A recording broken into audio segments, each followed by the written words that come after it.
So Lindbergh becomes the first person to cross the Atlantic. And people forget that he had been an airmail pilot who was using celestial navigation, which he didn't know that well, and flying by himself. And it was pretty much the most dangerous stunt you could come up with. But he won.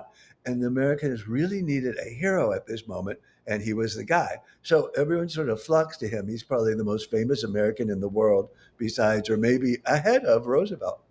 But what happens next is that his baby is kidnapped and murdered. And Lindbergh decides this is the fault of American society. He takes his family into exile in Europe, and there he meets a bunch of hoity toity Britons who say, Hitler's going to win all this. There's nothing we can do about it. So you just get on this train and, get on the bandwagon.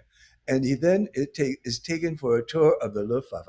And they do this great thing that the Soviets would do with nuclear missiles when they wanted to fool our Corona satellite during the Cold War.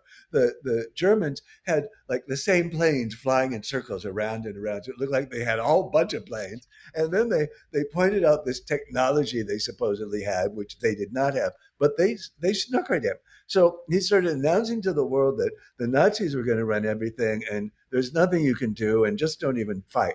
And then he decides that he's going to come back to America and convince Americans to not fight too.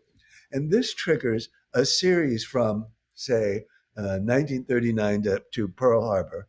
This triggers a series of fights on the radio alternating between Lindbergh and Roosevelt. Roosevelt wants America to help England and France and keep some democracy going in the world besides them, and thinks Hitler is going to cross the Atlantic easily, and Lindbergh is promoting his ideas instead. And the two of them have what was then called the Great Debate, where they fight back and forth on the radio. I found that he was just like a character I didn't know much. He was a person I didn't know much about. But really, imagine the kind of influence that the most famous person in America or one of the most famous people could have in swaying people to a particular cause. What did Roosevelt think of Charles Lindbergh? He thought he was a Nazi.